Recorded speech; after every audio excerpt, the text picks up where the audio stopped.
Hello नमस्कार, स्वागत है आप सभी का एक बार फिर से हमारे यूट्यूब चैनल पर। और ये अपना नेक्स्ट वीडियो हम स्टार्ट कर रहे हैं शेषफल को आगे बढ़ाकर।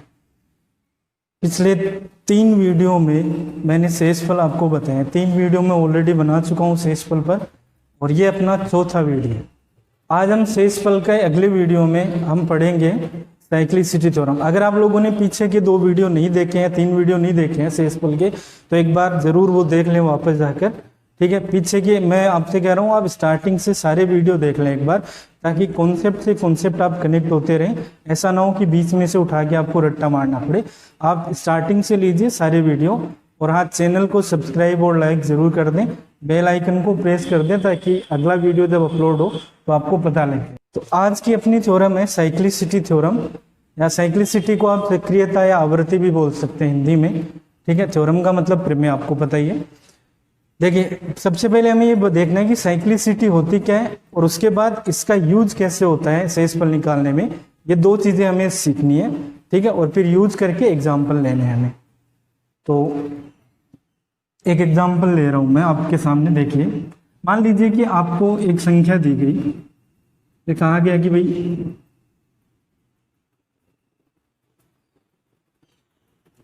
4 में 7 का भाग दीजिए आप। तो 4 मान लो, या 4 की पावर 1 मान लो। 4 की पावर 1 में 7 का भाग देना है, तो आप कहेंगे कि भाई रिमाइंडर क्या आएगा, तो आंसर होगा आपका 4।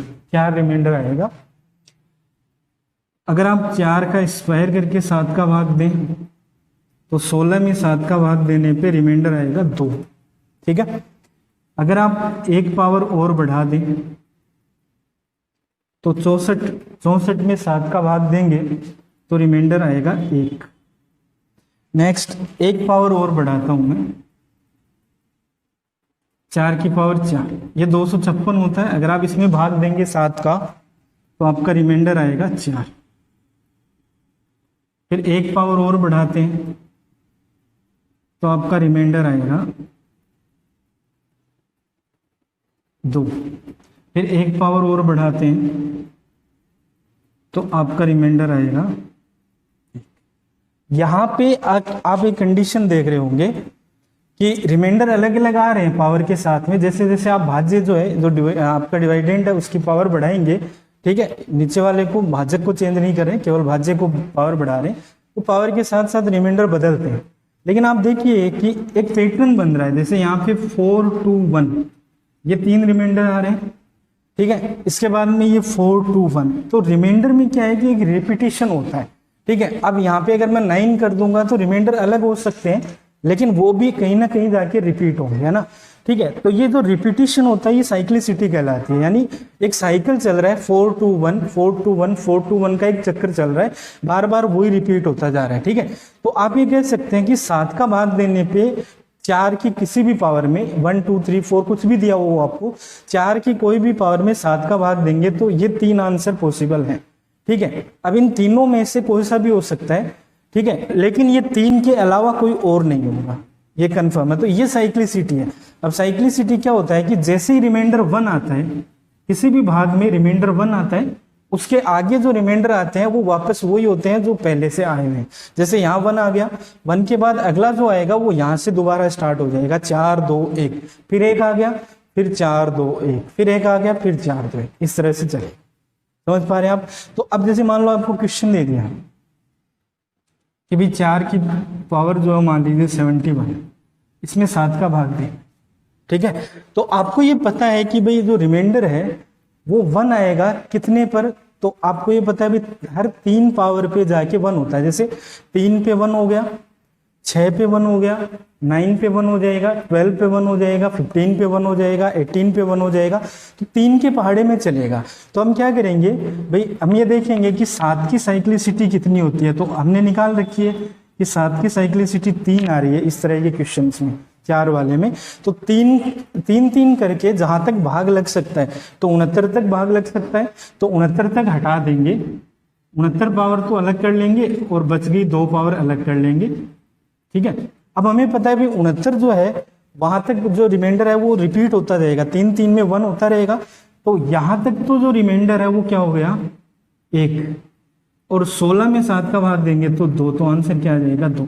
ये वही टेक्निक है जो हमने पहले वीडियो में की थी रिमाइंडर की, आप देख लेना एक बार, ठीक है। हमने पहले वीडियो में की थी तो बेसिक बताया था मैंने आपको 1 या -1 बना के, ये वही टेक्निक है। तो जो 1 या -1 बनता है वो एक्चुअल में साइक्लिसिटी पे बनता है। किसी भी भाजक की जितनी भी संख्या उसकी साइक्लिसिटी पे जाके रिमाइंडर जो है वो 1 बनता है, ठीक है। -1 जो है वो अलग कंडीशन पे बनता है, जैसे 7 से 1 कम हो तो फिर -1 बन जाता है, ठीक है। लेकिन 1 बनना हमेशा साइक्लिसिटी। तो आपको ये ध्यान रखना है कि क्वेश्चंस में कैसे यूज करना है, जो भी आपके पास में डिवाइजर है बट्टे में जो संख्या है उसकी साइक्लिसिटी निकालनी है। अब आप ऐसे नहीं निकालेंगे एग्जाम में, ऐसे निकालेंगे तो आप हर संख्या की चेक करेंगे, किसी किसी की पावर 10 में चली जाएगी, किसी की 15 के बाद में रिपीट होगी, ठीक है। तो अगर आप ऐसे नहीं निकाल सकते, उसके लिए हम प्रॉपर एक मेथड डेवलप करेंगे कि किस तरह से आप हर नंबर की साइक्लिसिटी निकाल सकते हैं। लेकिन आपको करना क्या है, साइक्लिसिटी निकालेंगे, साइक्लिसिटी का भाग इसमें देंगे, भाग देके जो शेषफल होगा, देखिए जहां तक भाग लग जाएगा वहां तक तो 1 हो जाएगा, तो ये तो आप लिखो या ना लिखो, जो भी शेष बचेगा, जैसे इसमें 3 का भाग देने पे 2 बचा, वो 2 क्या इस पावर की जगह इसको हटा के 2 रख देंगे और फिर भाग देके आंसर निकालेंगे। तो साइक्लिसिटी का सेम वही यूज हुआ जो टोशेंट का था। टोशेंट नंबर में भी यही था कि जहां तक टोशेंट का भाग लगता है वहां तक रिमाइंडर 1 होता है, और जो शेषफल होता है वो लिख के पावर की जगह और हम भाग दे देते हैं। उससे क्या है कि पावर छोटी हो जाती है और आंसर अपना जल्दी कैलकुलेट हो जाता है। यहाँ भी यही होगा, साइक्लिसिटी का मतलब भी यही होता है, लेकिन साइक्लिसिटी टोशेंट से थोड़ा सा ज्यादा अच्छे से कैलकुलेट करके देती है आंसर। कारण क्योंकि अगर मान लीजिए आप कोई संख्या ले, जैसे मैं 8 की बात करूं, तो अगर आप 8 का टोशेंट निकालेंगे तो 8 गुणा 1/2 यानी 4 आएगा। आप पीछे वाला वीडियो देखें, अगर आपको टोशेंट नहीं पता लग रहा है, आप इससे ठीक पीछे वाला वीडियो देखें, आपको समझ आएगा, ठीक है। तो 4 आएगा, लेकिन अगर मैं इसकी साइक्लिसिटी निकालूंगा तो 2 आएगी। तो होगा क्या कि जैसे मान लो मुझे किसी संख्या की पावर 91 ऐसे दिया हुआ मान लो, ठीक है, या 5 मान लो, मुझे कोई संख्या ऐसे दी हुई है, तो अगर मैं 4 का भाग दूंगा यानी टोशेंट का भाग दूंगा, ठीक है, तो यहाँ पे बचेगा 3, ऐसे बचेगा। अगर मैं साइक्लिसिटी का भाग दूंगा टोशेंट की जगह, तो यहां पे भाग लग के बचेगा 1। अब आप बताइए ये ज्यादा आसान है, ये ज्यादा आसान है? आप खुद सोचिए, ये ज्यादा इजी है क्योंकि इसमें पावर कम बच रही है। तो कई बार क्या है, जो सम संख्याएं होती है या जो कंपोजिट नंबर होते हैं, ठीक है, जिनमें 1 से ज्यादा फैक्टर होते हैं, उनके लिए साइक्लिसिटी जो है वो टोशेंट की बजाय ज्यादा बेटर सोल्व करने के लिए ज्यादा काम में ली जा सकती है, ज्यादा अच्छे से उससे आंसर ज्ञात किया जा सकता है, ठीक है। तो ये आपको समझ में आ गया उम्मीद, ठीक है। अब साइक्लिसिटी ज्ञात कैसे करते हैं? तो साइक्लिसिटी ज्ञात करने के अपने पास मैं आपको 4 फॉर्मेट बता रहा हूं, ठीक है। वैसे तो आप 3 ले सकते हैं, मैं आपको 4 में डिवाइड करके बता रहा हूं, ठीक है। सबसे पहले अगर मान लीजिए कोई नंबर है n, जिसको आप 2 की पावर n के रूप में लिख सकते हैं। कोई भी संख्या n है, आप उसको 2 की पावर n में दिखा सकते हैं। जैसे फॉर एग्जांपल, जैसे मान लीजिए 8 हो गया, तो 8 को आप 2 का क्यूब लिख सकते हैं। जैसे मान लीजिए 32 हो गया, तो इसको 2 की पावर 5 लिख सकते हैं। जब 4 हो गया तो इसको 2 का स्क्वायर लिख सकते हैं। तो ऐसा कोई भी नंबर जिसको 2 की पावर में शो किया जा सकता है, तो उसके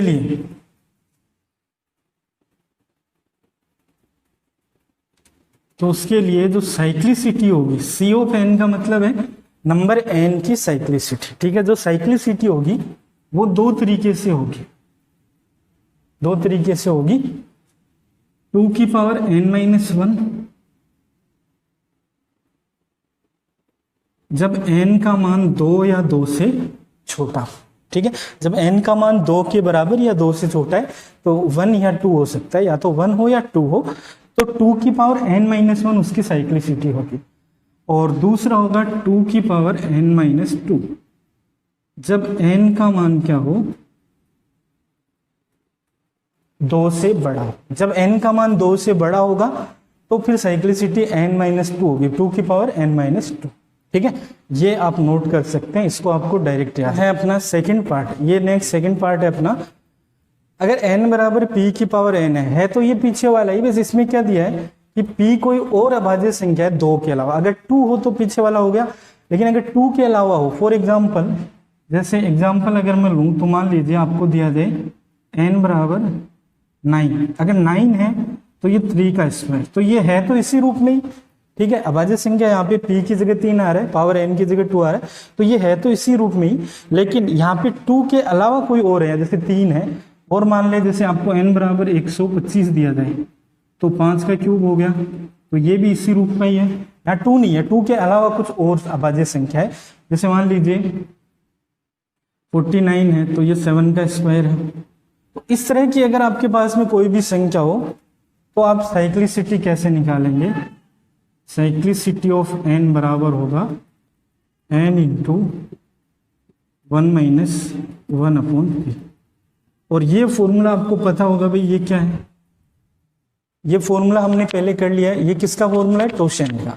ये एक्चुअल में n का टोशेंट है, तो आप ऐसे भी कह सकते हैं कि इस स्थिति में जो Cn होता है वो फाई n के बराबर होता है। फाई n मतलब n का टोशेंट।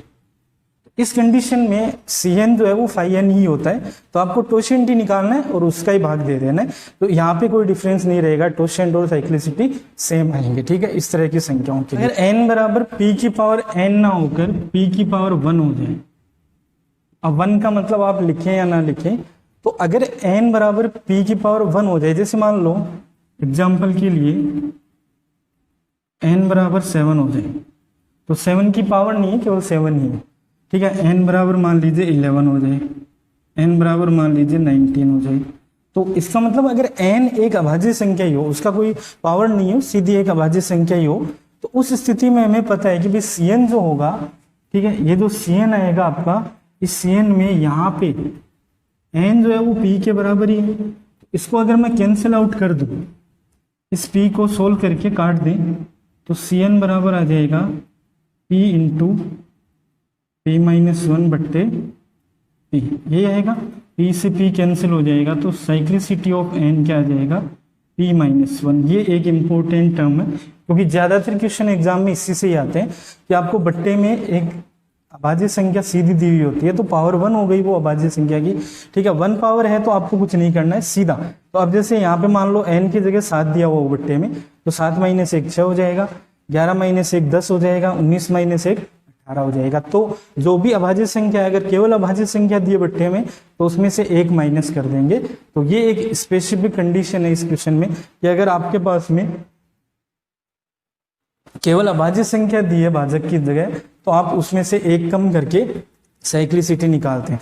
ऐसे ही हम टोशेंट निकाल रहे थे, तो टोशेंट में भी क्या कर रहे थे कि अगर अभाज्य संख्या आ जाए तो 1 कम कर दो, वही उसका टोशेंट हो जाएगा, ठीक है।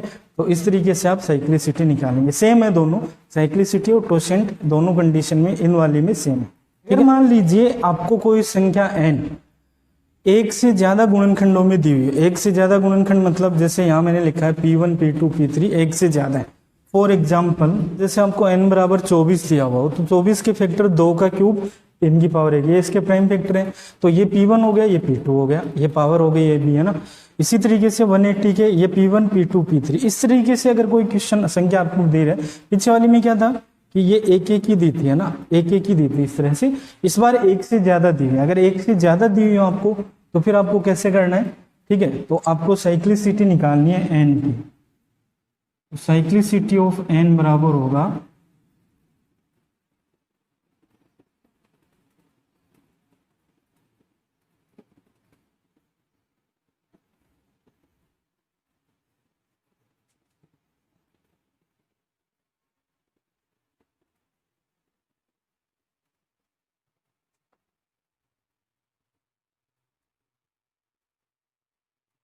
ये, आपको ध्यान रखना, ठीक है। अगर आपको ऐसा क्वेश्चन दिया जाए तो उस क्वेश्चन में साइक्लिसिटी आप निकालेंगे, जो भी उसके फैक्टर हैं जितने भी हैं, जैसे यहाँ मैंने 3 लिए, 4 भी हो, 2 भी हो सकते हैं, ठीक है। तो उनकी साइक्लिसिटी अलग अलग निकाल के जो भी साइक्लिसिटी आती है उसका आपको क्या करना है, उनका एलसीएम लेना है। एलसीएम लेंगे तो वो पूरे नंबर की n की साइक्लिसिटी होगी। देखिए मान लीजिए n बराबर 180 दिया है, तो अभी हमने लिखा भाई इसके जो फैक्टर होंगे वो 2 का स्क्वायर, 3 का स्क्वायर और 5 की पावर 1, ये इसके फैक्टर होंगे, प्राइम फैक्टर, ठीक है। अब हमें क्या करना है, इसकी साइक्लिसिटी निकालनी है, तो हमें इन तीनों की अलग अलग निकालनी पड़ेगी। तो सबसे पहले मैं साइक्लिसिटी निकालूंगा 2 के स्क्वायर, अब 2 की पावर n, ये 2 की पावर n की फॉर्म में। 2 की पावर n के लिए क्या करना आपको, अगर 2 या 2 से छोटा है तो n-1 कर देनी है पावर, अगर 2 से बड़ा है तो n-2 कर देनी है। तो यहाँ 2 है तो 2-1 एक पावर कम कर देंगे, ठीक है। तो आंसर हो जाएगा आपका 2। अगर मैं 3 के स्क्वायर की निकालूं तो अगर 2 के अलावा कोई है तो उसकी साइक्लिसिटी वही तरीका 3 का स्क्वायर इंटू 1-1/3, जैसे टोशन निकालते हैं उसी तरीके से संख्या खुद और 1-1 जो भी फैक्टर है वो आ जाएगा, ठीक है। इसको सरल करेंगे तो 9 इंटू 2/3 हो गया, तो ये 6 आएगा। इसी तरीके से 5 का निकालेंगे तो 5 तो एक अभाज्य संख्या है और अभाज्य संख्या की एक कम होती है, तो इसका मतलब कितनी हो जाएगी 4। अभाज्य संख्या की साइक्लिसिटी मतलब एक कम कर देना उसमें से, तो 4।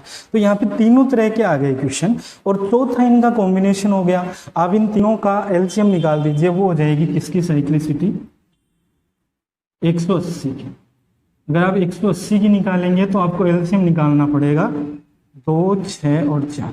एलसीएम हम आगे पढ़ेंगे, अगर आपको नहीं आता है तो वहां आप देख लेना। अगर आता है तो एलसीएम का मतलब वो संख्या जिसमें तीनों का इनका भाग लग रहा हो, वो सबसे छोटी संख्या, तो वो होगी आपकी 12। 12 में 6 का भी लगेगा, 4 का भी, 2 का भी, तो 12। तो अगर 180 की साइक्लिसिटी देखें तो 12 हो जाए। समझ में आया होगा। यहाँ पे इस एग्जाम्पल में पीछे वाली तीनों कंडीशन भी हो गई और उनका कॉम्बिनेशन भी आ गया, ठीक है। तो सारी मिला के हमने कर ली। तो अभी तक हमने ये देखा कि आप साइक्लिसिटी किसी भी नंबर की या किसी भी भाजक की साइक्लिसिटी कैसे ज्ञात कर सकते हैं। अब मैंने यहाँ पे 3 एग्जाम्पल लिए हैं, तीनों तरह के 3 एग्जाम्पल लिए हैं। आगे और करेंगे हम एग्जाम्पल 1-2, ठीक है। तो एक बार यूज करके देखते हैं कि शेषफल निकालने में इसका क्या यूज होता है। पहला क्वेश्चन करके देखते हैं। देखिए आपको ये देखना है कि यहाँ पे जो संख्या ये भाजक है ये क्या है। तो ये आपके पास में n दिया हुआ, ये n क्या है 11। 11 का मतलब ये हुआ, ठीक है। देखिए आपको ये चीज तो ध्यान रखनी है, इन दोनों में कुछ भी कॉमन नहीं होना चाहिए। ये तो हर थ्योरम में आपको ध्यान रखना है। आप शेषफल तभी निकालेंगे या तभी थ्योरम अप्लाई करेंगे कोई भी, जब इन दोनों में कुछ भी कॉमन ना हो। अगर इनमें कॉमन आ रहा है तो फिर आप थ्योरम अप्लाई नहीं करेंगे, ठीक है। तो सबसे पहले आप 11 का डायरेक्ट भाग दे दीजिए, क्योंकि 11 का भाग लग रहा है, ठीक है। तो इसमें 11 का भाग देंगे तो 11 गुणा 6 66, फिर बचा 69, तो 3 बचेगा। 3 की पावर 813/11। क्या 3 और 11 में कुछ भी कॉमन है? तो कॉमन नहीं है। कॉमन नहीं है तो हम इसको सोल्व कर सकते हैं। तो साइक्लिसिटी से कैसे निकालेंगे 11 की साइक्लिसिटी? तो मैंने आपको बताया था अभाज्य संख्या अगर हो तो उसकी साइक्लिसिटी उससे एक कम होती है। तो यहाँ पे मैं कह सकता हूँ कि भी 11 की साइक्लिसिटी जो है वो 11 - 1 यानी 10 होगी। फिर वही टोशेंट वाला ही तरीका आपको अप्लाई करना है। भाई 10 का भाग जहां तक लगेगा वहां तक तो रिमाइंडर 1 हो जाएगा, और जो शेष बचेगा वो शेष हम इस पावर की जगह रखते, और रखने के बाद में आप शेषफल निकाल सकते हैं। तो इस 10 का भाग इस 813 में देंगे हम। तो 10 का भाग अगर हम 813 में दें तो ये 80, यहां पे बचा 3। तो आपको क्या करना है, इस 3 को उठा के यहां रख देना है। 3 को उठा के यहां रख देना है। तो 3 को उठा के यहां रखेंगे तो ये आपका आ जाएगा 3 की पावर 3/11।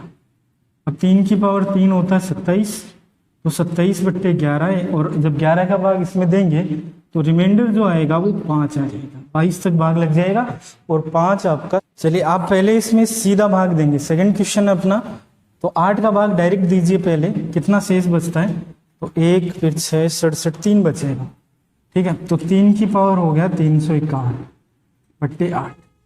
क्या इन दोनों में कॉमन है? कुछ भी कॉमन नहीं है, ठीक है। तो अगर टोशेंट मेथड से करते तो 8 का टोशेंट निकाल के भाग देते। अगर साइक्लिसिटी से करेंगे तो 8 की साइक्लिसिटी निकाल के फिर पावर में भाग दे देंगे, ठीक है। तो 8 की साइक्लिसिटी क्या होगी? 8 को हम क्या लिख सकते हैं? 2 का क्यूब। और मैंने आपको बताया था कि भाई अगर ये पावर जो है ये 2 से ज्यादा हो तो n-2 कर देना, 2 पावर घटा देनी है। अगर 2 या 2 से कम हो तो 1 पावर कम कर देनी है, -1 कर देना पावर में से। तो ये हो जाएगा आपका 2 की पावर 3 - 2। तो आंसर हो जाएगा आपका 2, यानी C ऑफ 8, साइक्लिसिटी ऑफ 8 आ गया 2। इस 2 का भाग इसमें दे देंगे 351 में। तो 2 का भाग आप दे लेना भाग। भाग देंगे और शेषफल निकालेंगे तो 1 बचेगा यहाँ पे शेषफल, 350 तक भाग लगेगा तो उसको हटा के यहाँ पे 1 लिख देंगे तो आपका आंसर आ जाएगा 3 आपका आंसर होगा। ठीक है, चलिए नेक्स्ट तीसरा क्वेश्चन है 833 में 30 का भाग देना है। पहले डायरेक्ट भाग दीजिए जहां तक भी लग सकता है, तो 30 गुणा 2 60, 23 बच गया 233। ठीक है, 233 में 30 का भाग देंगे हम तो 210 तक लगेगा, 23 बच गया, 23 की पावर 943/30। ये आपके पास में इस तरह से आ रहा है, ये आपके पास में इस तरह आ रहा है। अब आप इसको क्या कर सकते हैं, 30 की साइक्लिसिटी निकालेंगे। ठीक है, 30 की साइक्लिसिटी निकालने के लिए साइक्लिसिटी ऑफ 30 निकालेंगे। अब हमें पता है भी 30 को हम क्या लिख सकते हैं, तो 2 गुणा 3 गुणा 5, ये इसके गुणनखंड होंगे, 2 की घात 1, 3 की घात 1, 5 की घात 1। 2 की साइक्लिसिटी क्या होगी, 2 की साइक्लिसिटी, तो आप कहेंगे 2 की साइक्लिसिटी हो जाएगी, ये पावर 1 है तो एक पावर माइनस हो जाएगी, तो 2 की पावर 1 माइनस 1 यानी 2 की पावर 0, और 2 की पावर 0 क्या होता है 1, तो इसकी साइक्लिसिटी 1 आएगी। अगर 3 की पावर 1 की निकालें तो 3 तो अभाज्य संख्या है, तो 3 माइनस 1 हो जाएगा, सीधा ही 1 कम कर देंगे तो कितना हो जाएगा 2। अगर 5 की निकालेंगे तो 5 में से 1 कम कर देंगे, ये भी अभाज्य संख्या सीधी, तो ये 4 हो जाएगी। अब अगर हम साइक्लिसिटी ऑफ 30 देखें तो साइक्लिसिटी ऑफ 30 कितना आ जाएगा, तो इनका एलसीएम लेना आपको। ठीक है, 1 2 और 4 का एलसीएम तो 4 ही आएगा, 4 में तीनों का भाग लग रहा है। अब इस 4 का भाग 943 में देंगे। जब आप 4 का भाग 943 में देंगे तो जो भी शेषफल आएगा उसकी जगह ये रख देंगे। ठीक है, तो यहाँ पे आप शेषफल निकालेंगे तो 3 बचेगा। आप 4 का भाग देना 943 में, 3 बचेगा, वो 3 यहाँ पे रख देंगे शेषफल को, और ये बट्टे में 30। अब हमें पता है भी 23 जो है वो 30 के पास में, क्योंकि ये बड़ा है तो 23 का क्यूब करना थोड़ा आसान नहीं है, तो हम शेषफल को थोड़ा छोटा बना लेते हैं ताकि आंसर इजी निकल जाए। ठीक है, तो 23 की जगह देखो 23 30 से कितना कम है 7, तो हम नेगेटिव शेषफल में लिख सकते हैं इसको -7, इसका और इसका अंतर 7 आ रहा है, तो -7 का क्यूब बट्टे 30। अब 7 का क्यूब होता है 343, तो माइनस का 343/30, इसका भाग देंगे तो 13 बचेगा माइनस का। अब चूंकि रिमाइंडर माइनस में नहीं बचाना है हमें, बस वो 16 ही करना है, माइनस में बचाना नहीं है हमें आंसर, तो हम 13 को 30 में से वापस माइनस कर देंगे, तो इन दोनों का डिफरेंस हम लेंगे दोबारा से, तो 30 माइनस 13 कितना हो जाएगा, तो आपका आंसर होगा 17। इस क्वेश्चन का आंसर आपका 17 हो जाएगा।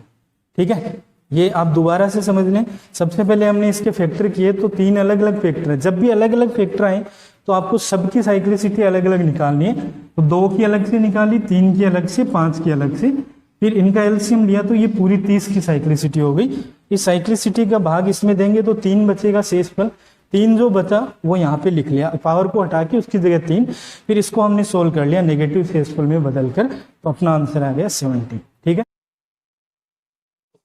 ये एक क्वेश्चन है अपने पास में। नेक्स्ट, इस तरह के क्वेश्चन आपको काफी सारे देखने को मिलेंगे।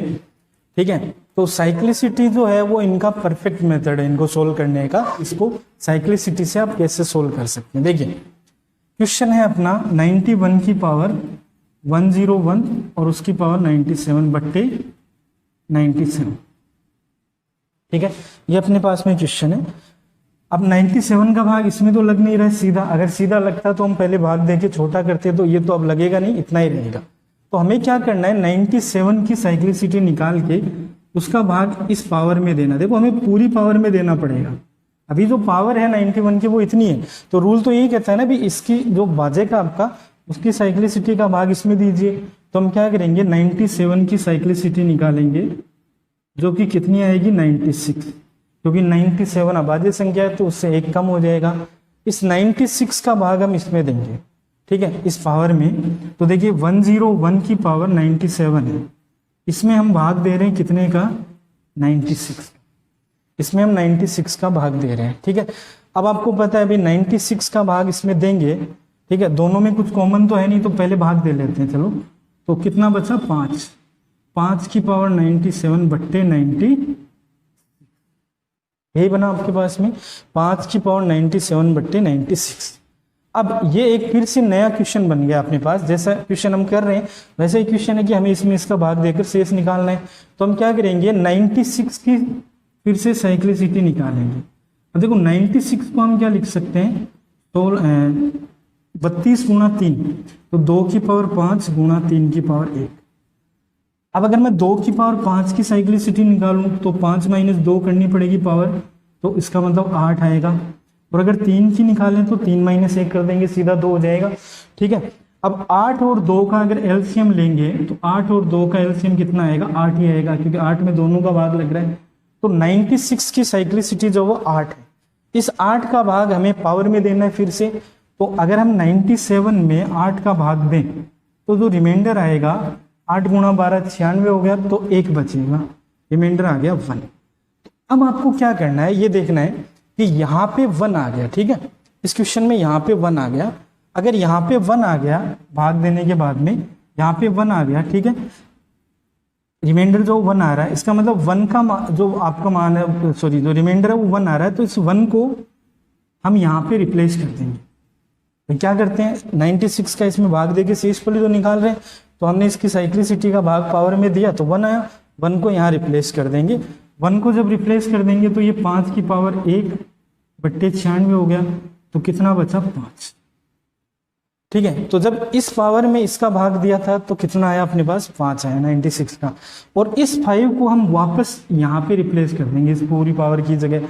जब इसको वापस यहाँ रिप्लेस कर देंगे तो 91 की पावर 5 अपॉन कितना हो जाएगा, 97, यही बनेगा। ठीक है, समझ रहे हैं आप। देखिए सबसे पहले इसका भाग दिया हमने इसमें, ठीक है, इस पावर में इसकी साइक्लिसिटी का भाग दिया, रिमाइंडर निकाला, लेकिन वो तो एक नया क्वेश्चन बन गया, तो हमने फिर से किया, इसकी साइक्लिसिटी निकाल के रिमाइंडर निकाला। तो इसका रिमाइंडर जब वो यह आया तो इसकी पावर की जगह ये रख देंगे, और जब इसका रिमाइंडर हमने निकाला तो यह आया तो इसकी पावर की जगह ये रख देंगे। ठीक है, अब आप क्या करेंगे, इसको आगे सोल्व करेंगे। देखिए 91 जो है वो 97 से 6 कम है, तो उसको -6 भी लिख सकते हैं। -6 की पावर कितनी, 97।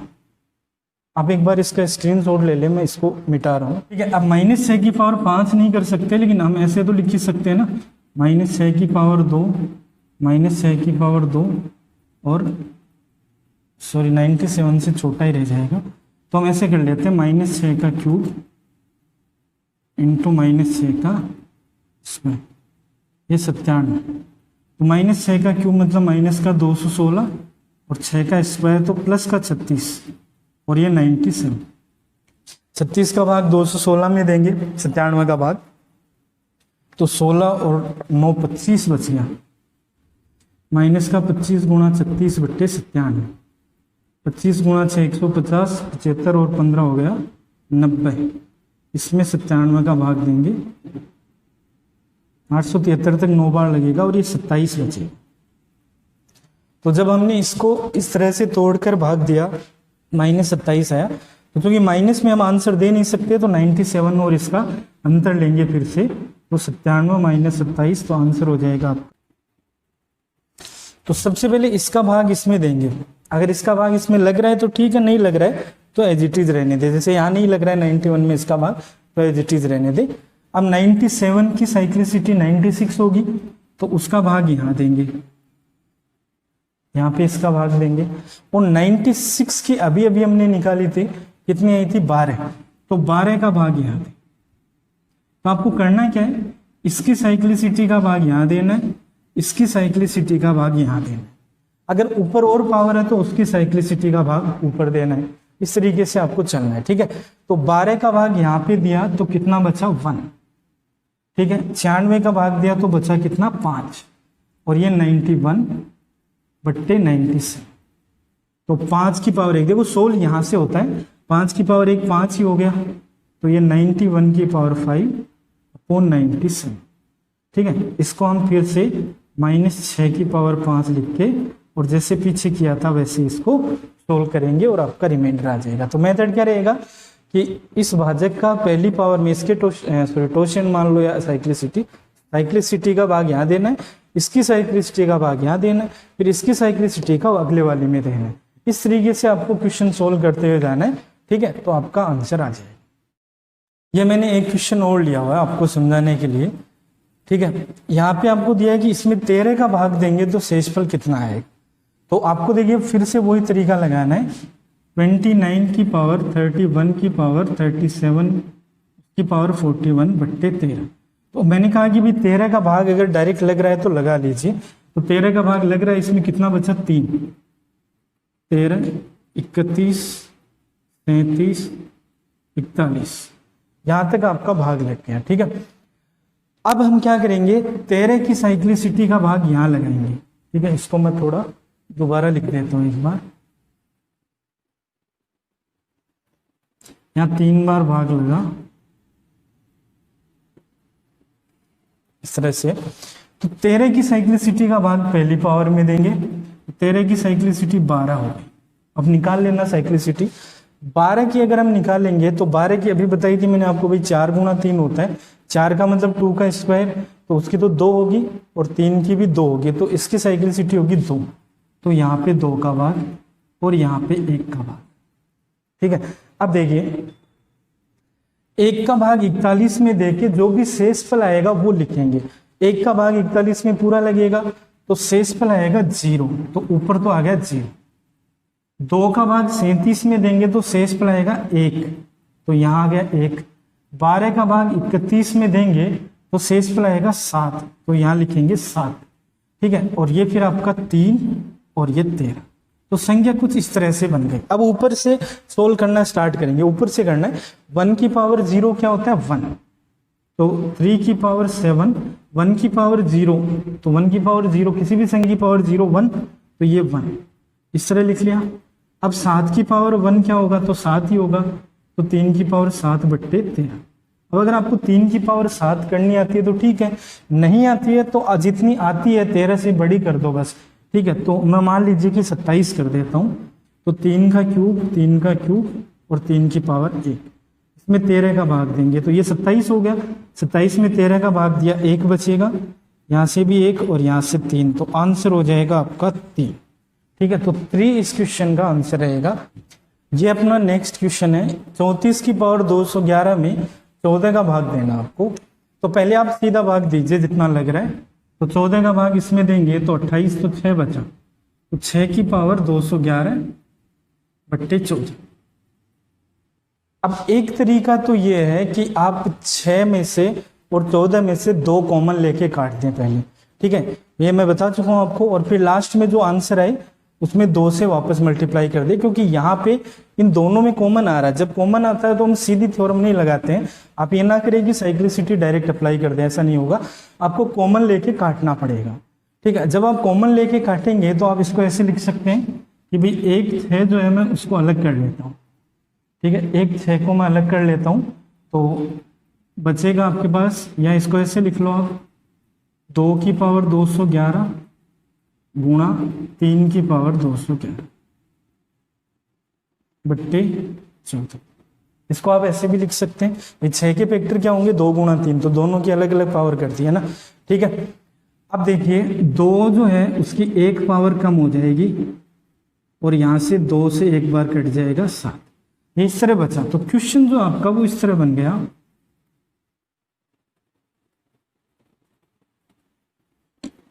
इस तरह बन गया। अब हम साइक्लिसिटी 7 की, 7 तो अभाज्य संख्या है, तो 7 की साइक्लिसिटी आएगी 6, 1 कम हो जाएगी, तो 6 का भाग इसमें देंगे, तो 6 का भाग यहाँ पूरा लग रहा है। जब पूरा लगता है तो शेषफल कुछ भी नहीं बचा, तो जब कुछ नहीं बचा तो क्या कर देंगे 0, 0 बचा तो 0 लिख देंगे। फिर 7 की से फिर से देखा तो 6, तो 6 का भाग यहाँ देखेंगे तो यहाँ कितना बचा 1, और 2 की पावर 0 1 हो गया, तो 1 इंटू 3, आंसर क्या आ गया आपका 3। तो ये आपका आंसर रहेगा 3। ये अपना नेक्स्ट क्वेश्चन है 32 की पावर 32 की पावर 32, फेमस सा क्वेश्चन, आपने बहुत जगह देखा होगा इसको। चलिए पहले हम सीधा भाग देते हैं 7 का, इसमें कितना बचा 4,